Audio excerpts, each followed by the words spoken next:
Mr. Eggplant presents.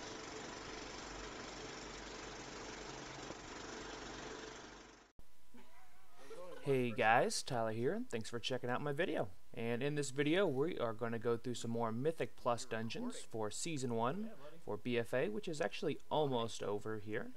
But this one is a plus 10 Waycrest. And the affixes this week are, obviously it's plus 10, so it's infested with the spawns of Gahoon. We have Skittish, this is a really good week for pushing, by the way. Tyrannical, and then Bursting. And the one downfall is that Waycrest Manor, especially the Sisters, which is really the only hard boss in here, really difficult on Tyrannical, but we had Polly, aka JB, aka Morphasis, the Druid healer. He was back on his Druid, of course, and doing some really nice heals for sure. Like 25k sustained on a lot of stuff, and he's just like, what more do you guys need from me?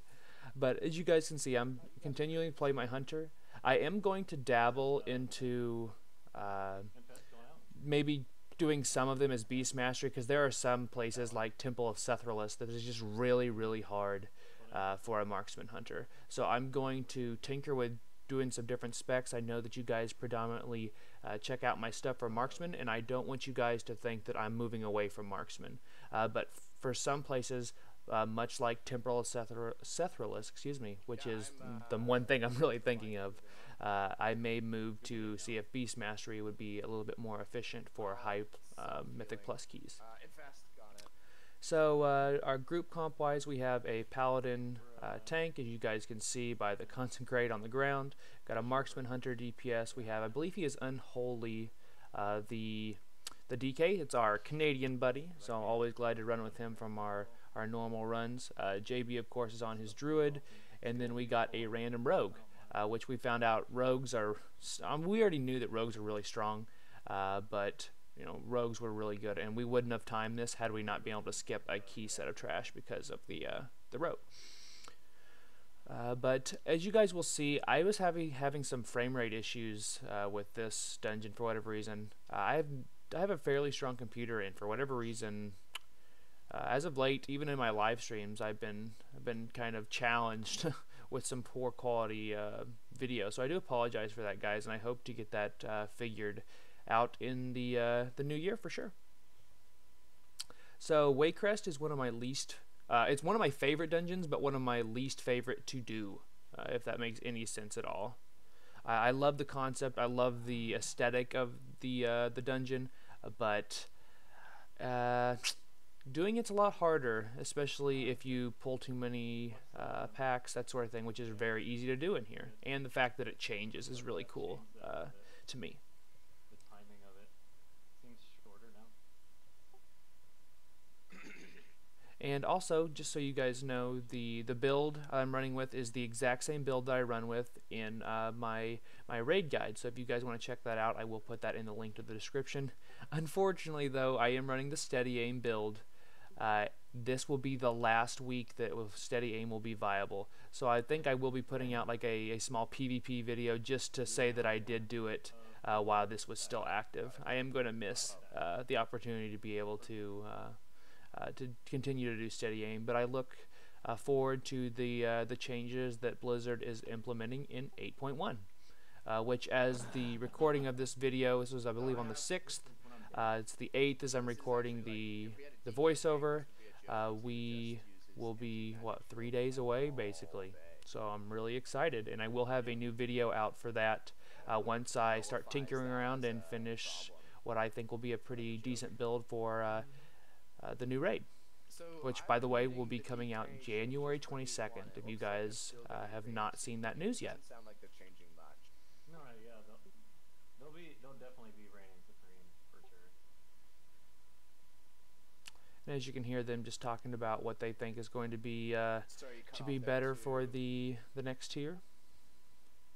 And as JB he has a lot of healers, and he's thinking that Druids might actually be one of the worst healers, which is weird. Maybe not for Mythic Plus. I bet they're going to be good for Mythic Plus, but it's looking like that Priests will once again reign supreme, and I think he said that depending on group group size, it will be pretty much Mistweavers, Shamans, and Paladins will pretty much be neck and neck, and then leaving Druids kind of out in the cold, unfortunately.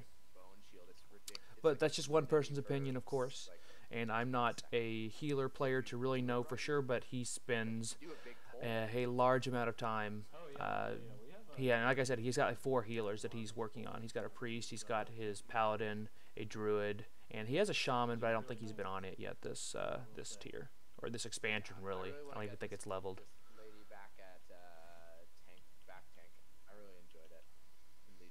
But overall, I mean, I guess this is going to be kind of a talk about Mythic Plus as well. That because we haven't even got to that first boss yet, which we'll talk about that here in just a second. But I really like the Infested. I know I've had a little bit of video on this as well. I really like the Infested affix. I think it's kind of cool. Unfortunately, in this video, we'll see that we don't do it exactly 100% right. Excuse me, but we still get to it, no problem. And I know that you'll be looking at overall damage on a lot of this stuff.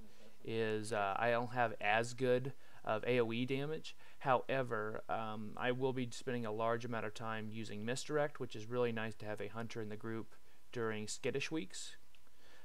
But we have really good AoE comp, so things didn't stay alive enough for me to do a lot of damage. However, when you see on most of the boss pulls, which is it's a tyrannical week, so bosses are going to hurt a lot more and take kind of a higher priority, I still do great damage on those. And I believe currently in this video item level is 371. I pretty much capped out on iLvL, unfortunately, because I am running with 2 355 rings and 2 355 trinkets, although one of them is the Dark Moon deck, so you can't really complain too much about that. We needed him to stay away because of the But as for the skittish affects, excuse me, again, I cannot talk today. It is really nice to bring a hunter along as we're going to get ready to start this this boss here. And as a marksman hunter, I am in charge of the lust as well, so I bring out my pet there.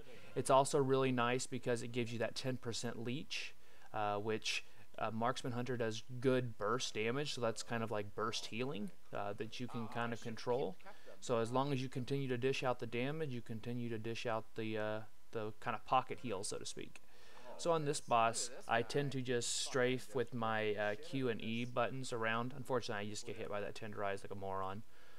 But you're going to hear JB go, Mr. Greeley, into the green, because once again, I do that once in a while where I don't stand exactly where I should.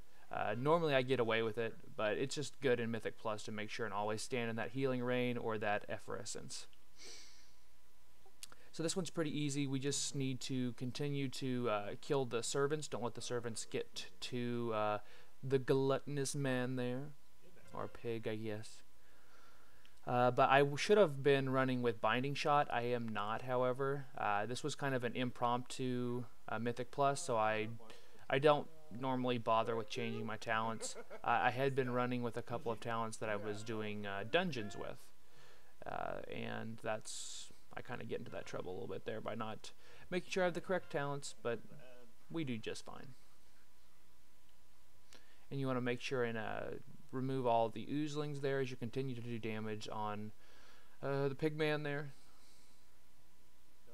Unfortunately, we get the ads really close to the boss here, and both of the DPS happen to turn to the same one instead of, like, you know, taking them each one out themselves. But we got a good crit there, so it made some quick work of that. And again, the tenderizer, you just have to dodge those. The one nice thing that since the ooze slime guys are, you know, not ads, they're a part of the boss, that they don't give you stacks. If they gave you stacks of bursting, we would be dead. For sure we would be dead. But I think the boss has about 400,000 health there, or getting close to at least. So we're going to go ahead and just focus him down. You'll hear the call. I went ahead and did it anyway, but you'll hear the call here there in a second. Get some good damage on there, some last big crits. And stay on the boss, like you said. There we go. Pop. Got an 88k crit there at the end. I will miss those, but it'll be more sustained damage which will be nice. And as you guys are going to see here, my add-ons have been recently stopping me from being able to dismiss my pet. That is an issue that I've run into because all last expansion, I never ran with the pet because only Beastmasters could use Bloodlust, and the leech thing was not nearly as broken as it is now. So I have run into that issue, and I just seem to have problems with it in Waycrest. I don't have problems with it anywhere else. So for whatever reason, it just says, oh, your add-ons, your UI has been blocked, or you can't dismiss your pet.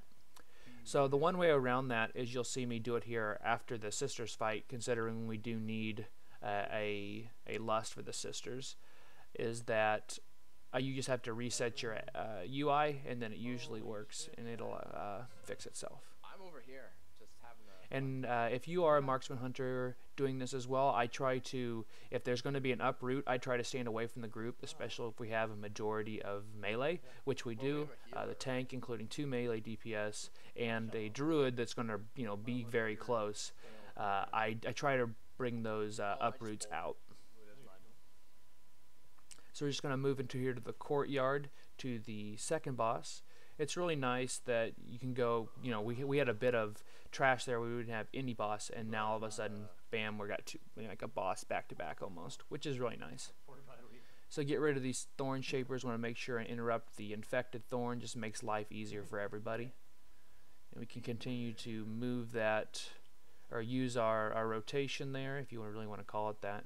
Getting some good damage, especially if they're single packs, which these thorn shapers are priority targets. Like on weeks that these are bolstering, you do not want to bolster these thorn shapers. They hurt. We'll go ahead and remove the spawns of Cahoon. And if you guys are new to, well, what will be an old affix very soon, you would just want to either basically kill that one last if it is possible to do that, or at the very least CC it, because most packs don't have 2. Sometimes they do, but not usually.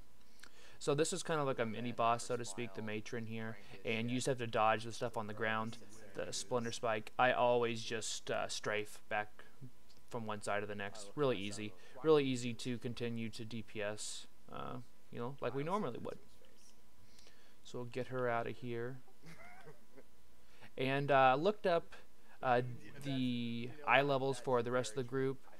We have our tank at 384, very well geared. So we're getting ready to pull this boss here. We have JB, he is at 371. The healer's 371. The rogue is 379. So he was pretty geared, so I thought we did pretty well. And then the DK, as I believe it was 368 is when I last looked. So we got some pretty high quality gear here from everybody.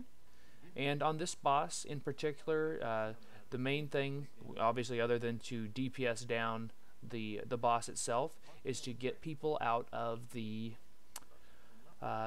tangle roots. So coming next patch, it's going to be perfect for hunters to get rid of those. All you have to do is drop your rapid fire on them, because the way I'm going to be building my marksman hunter is that rapid fire will do more damage over its duration, and it ramps up, and that is something that would just clear those out with ease. So it would just be like, yep, as long as it's not me, I'll be able to take it out by myself in about 2 seconds with an instant cast all by myself, which will be good. Thorns on that dude. And unfortunately there I was holding on to my auto crit for the boss, when I probably should have just used the rapid fire on and got the rogue out faster. I mean, although it doesn't really matter, honestly we kind of over gear a +10 if we're being realistic. But in this boss, if you've not been into Waycrest Manor before, first off, definitely check it out. Maybe not on tyrannical weeks, but definitely check it out. The reason being is that there's some unique bosses like this one here. The whole point is you have to manage the stacks that he has, because he does a lot of damage when he gets rid of the stacks, and to get rid of the stacks you have to run him through fire, since he is, a piece of wood. Unfortunately, JB there was just casting Tranquility. one of his strongest abilities, and he did just lose it because he got picked, which does stink. Right in the middle of my tranquility. Yeah, as he just said, right in the middle of my tranquility. But as long as it's on me there. What I really should do, because in Temple of Sethralus, if you get the snake on you, the coil of snakes, if you have an ice trap down, it will actually proc it, and then you can get right out of it. I need to check and see if that works on the Soulbound Goliath fight as well. It might not. I'm really not entirely sure. But there I was smart. Just one rapid fire C almost took out the entire Thorns. And this boss is now down, so we got 2 bosses down so far, making some good time on our timer there. And as you see, we were number 1 in DPS, and it was a decent amount of moving in that fight, so that was really good. And that was with the pet too. I did poorly. Because eventually I will get the pet situation figured out in the middle of this dungeon. So for these packs, there's not a lot to worry about. The captains in the later pack, which I think is just right around the corner up to the left, you want to make sure and interrupt that. You'll hear us calling out our rotations on who's getting the next interrupt. And unfortunately, I think the spawn of Gahoon, yep, they get out. This was one of our took an extra bit of time just because we let them reinfest things. But the best thing to do, I think JB will call it out a little bit later in this dungeon run.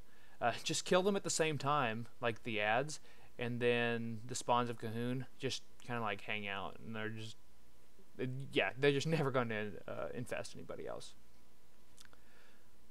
So I don't remember what the timer was. It was either 36 minutes or it is a 33 minute. I don't remember which one it was. You'll see that at the very beginning of the video. But we did end up getting this Soul Charmer. I think we got her a little premature than we thought, and she was infested because of that. Just make sure interrupt that Soul Volley there, which we did.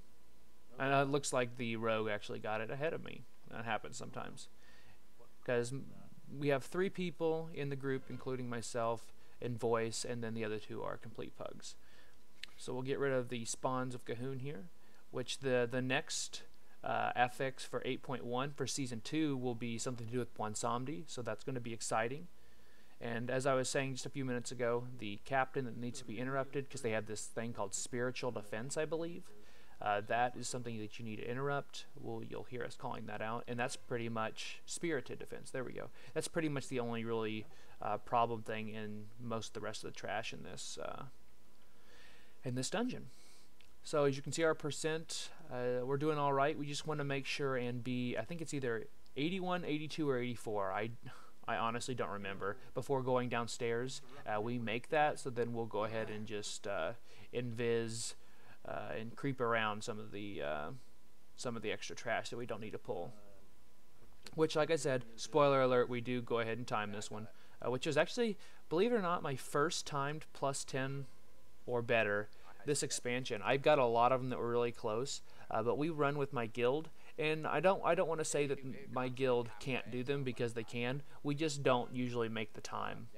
But I think really the hardest part of Mythic Plus right now is getting a key to a plus 10, because plus 10 is where your rewards cap out. So a lot of people are either, if you don't have a high enough raid or IO score, you're not coming in to their dungeon, or if they don't think they're going to make the key, then they don't think it's worth doing, which is really frustrating, because I mean it's still a 385 or a 380.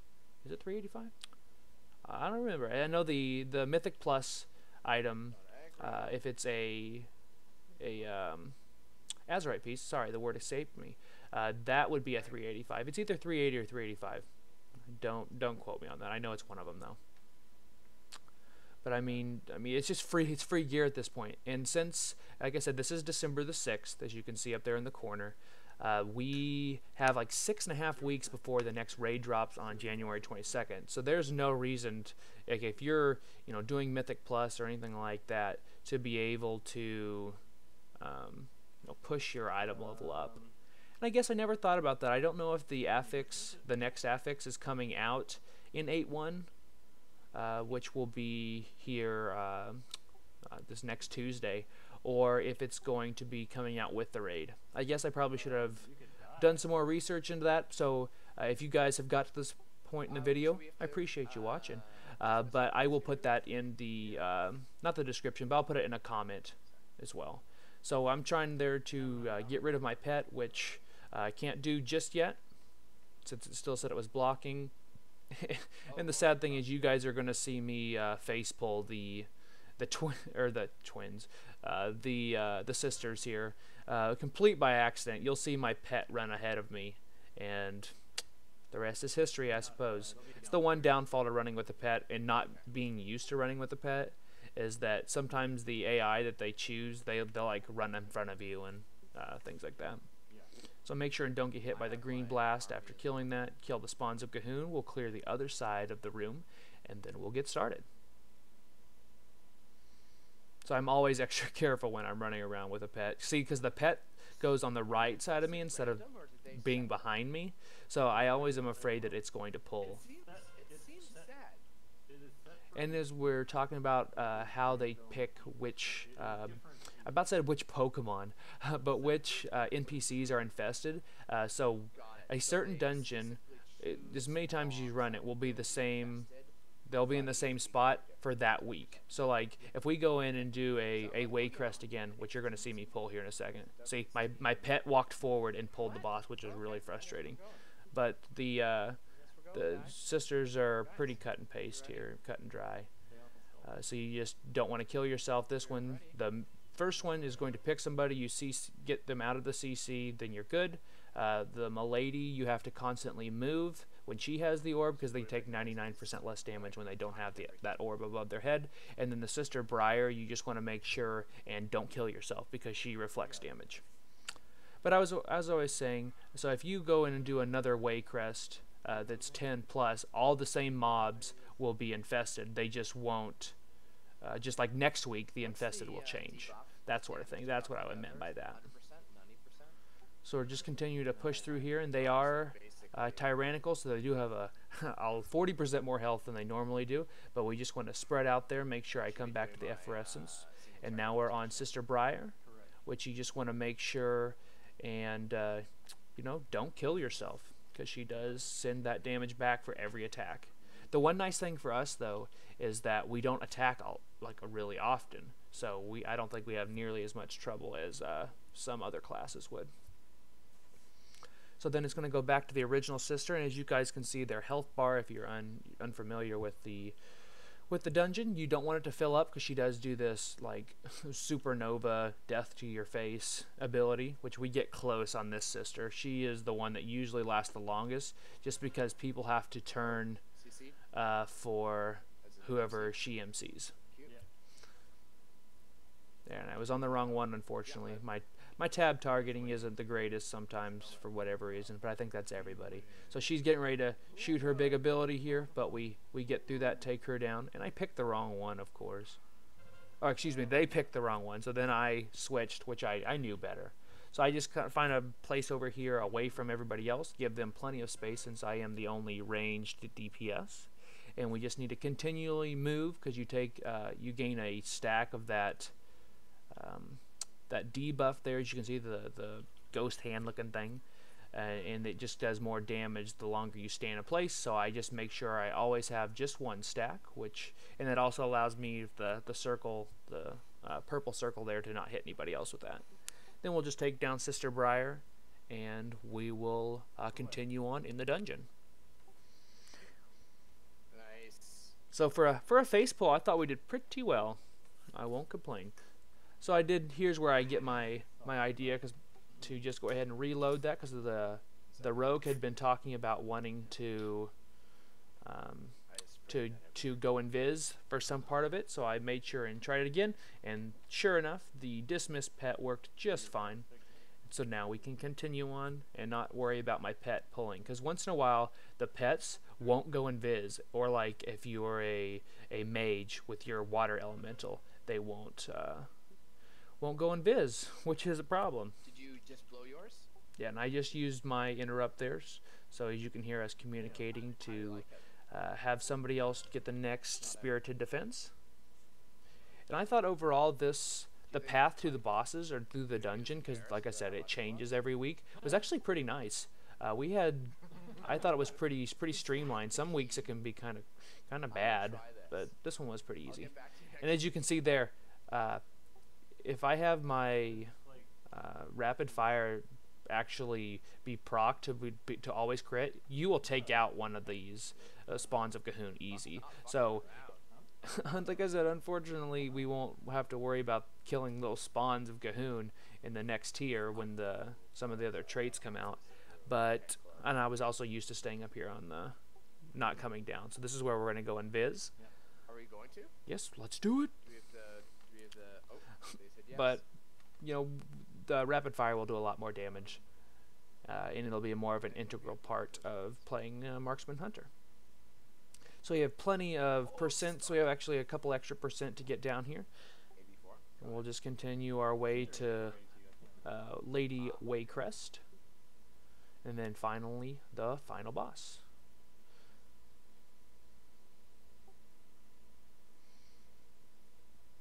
And funny thing is, after this trash, JB about drops down to the left because he thinks we're going to skip that stuff, and the tank just keeps going. So that could have unfortunately been a wipe. So I'm glad that we were able to not have that happen. Yep, there he goes, and he stops himself midair.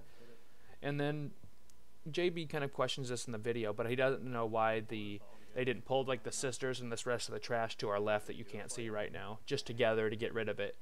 But I mean, it's not like we didn't make time, and we weren't going to 2-chest, because actually we're getting right up on the 2-chest time now, and I think it's actually past that we were able to get through here no problem.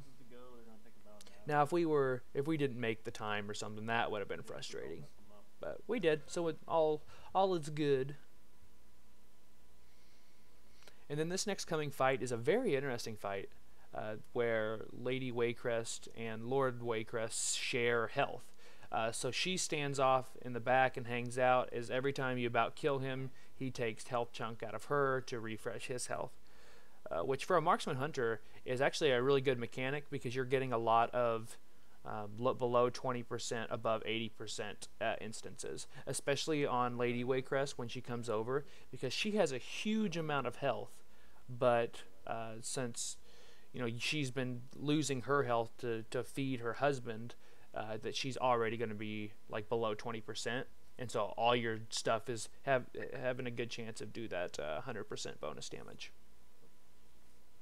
And this is the one fight where we had a bit of an issue, because well, you'll see it here in a few minutes. So with Lord Waycrest, we just stand around, so whenever the stuff comes on the ground, don't get hit, and when the green circle pops out there, just make sure it doesn't clip anybody else, or otherwise they'll get it and then they have to spread it and that sort of thing. But so after you take down Lord Waycrest a few times, Lady Waycrest will jump over, and then she becomes active, and you have to take them both out. As I get the pathogen there, I don't want to spread it, so then I just want to move out of that. Well, the problem was the tank didn't pick her up. He didn't taunt her. He didn't do anything. So you are going to hear JB like going, "Hello, hello, can you get her? Can you get her?" type thing. Obviously, the tank can't hear that since they're not in voice. But then you'll see the rogue, "Dude, pick up the ad. What are you doing? Blah, blah, blah." And I'm pretty sure that the rogue and the tank were friends, because I think they came together in our group. So they might have been in voice themselves. Well, no, they couldn't have been, because he was like, "Dude, pick him up. Pick him up."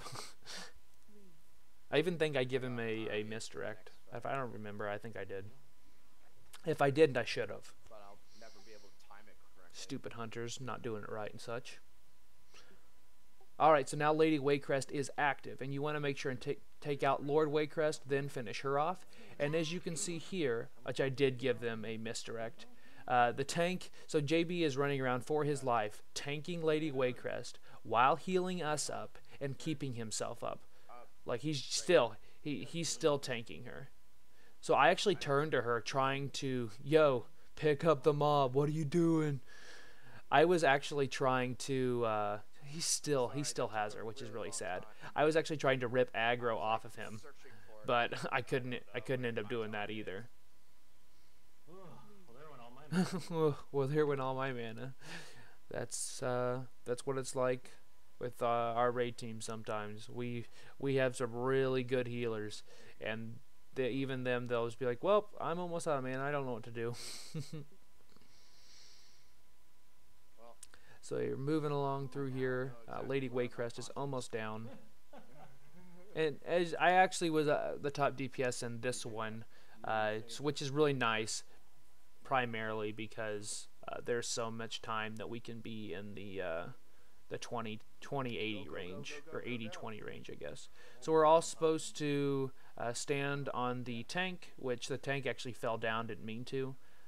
But as you can see, we're at just above 5 minutes, so we're getting really close and pressed for time. So we just need to continue on, and you're going to hear JB actually start pulling mobs because the tank won't pull them. we fucked it ourselves?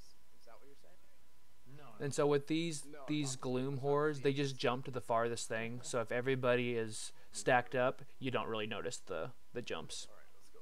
Makes it a lot easier to deal with. Jersey. But all this stuff on the outside, my frames are hurting right now. You can see they're in the red. That's like 16 frames or something like that. That's really bad. What's going on here? So we're just going to continue to push through here. They're all just the gloom horrors, so they're pretty easy. As long as you don't kill them all at once and start taking 40% of our health over, I think it's like 4 seconds, something like that. Usually we're fine. He's just sort of like AFK'd for a bit. So this trash took us a little more than a minute. Actually, it's going to take us a little bit longer than that, since one of them's pretty healthy there. But the last boss, I think he has almost 6 million health, and he's got a lot of, you have to turn and do this. But we do have some good burst DPS. We have a great healer, and we have Bloodlust, which is always nice. And his just pet is just going insane there. So we have 3 minutes and 40 seconds. I'm going to go ahead and pre-pot just before he pulls. I got that really close. Then we'll move up, and JB does a really good job of throwing the flames on the slavers as they come in. And you're going to see the guy go, "Dude, please, lust, bro, please." I'm just listening to what JB said and make sure and had the other guy down before we actually lusted. That way everybody could be able to use the lust effectively. So you want to take these guys out so they don't have the lens on you. And the one nice thing, if you are a hunter, you don't have to be a marksman hunter, is that if he's targeting you just before the end of the cast, feign death, he stops targeting you, and then the death lens, he's probably dead by then. I did that. I think I do it here, not this one, but maybe the next one or the one after that. And you just make sure, because you should be targeting them anyway, because they are a priority when they're up, because otherwise they stun a random person, which I don't think they can do the tank. But if they get that healer, we're in trouble. See, so it's on me, so then I'm just going to feign death, and we're good. So now he switches targets, and by that time he's dead. Sometimes fucking hate the downtime with these Commentary on his Death Knight, unfortunately. I haven't played a Death Knight in a long time, since last one was my Worgen Death Knight, and he's still level 90, if that tells you anything. Alright, so we got him just below, I think he's around 40%, 30% there. So we've still got a minute 55 seconds. Take out the Slayer here. I ripped aggro with that big crit there, which obviously aggro on these guys really doesn't matter, because they should be dead by the time they stop casting their lens, or they should die while they're casting their lens. This fight is pretty easy. If you have a mobile healer, it's really easy to have them do the pots there that burn the Slayer so they don't come back, so you have to deal with one at a time. And JB's really good at that. Otherwise, that would probably be the marksman hunter's job, since the other ones would be melee. But since we're doing it this way, it was easy for JB to stand behind me, just hold on to the fire bombs. As soon as the Slayer dies, throw it on the Slayer. He's burned forever, and we're good. Alright, well, I hope you guys enjoyed this yet another, like, not really a walkthrough, but a voiceover kind of telling you guys what I was thinking about while running a dungeon. Marksman Hunter is still great. It's always going to be great, and the best part is, out of this whole thing, JB gets the music box trinket he was looking for. He actually bonus rolled it, which was really cool. As you can hear him just like, oh yes. So I appreciate you guys watching. I hope you'll consider subscribing to my channel. Leave me some comments. Let me know what you guys think about the series as a whole. I look forward to talking with you guys in 8.1 until my next live stream or video. I'll see you guys later.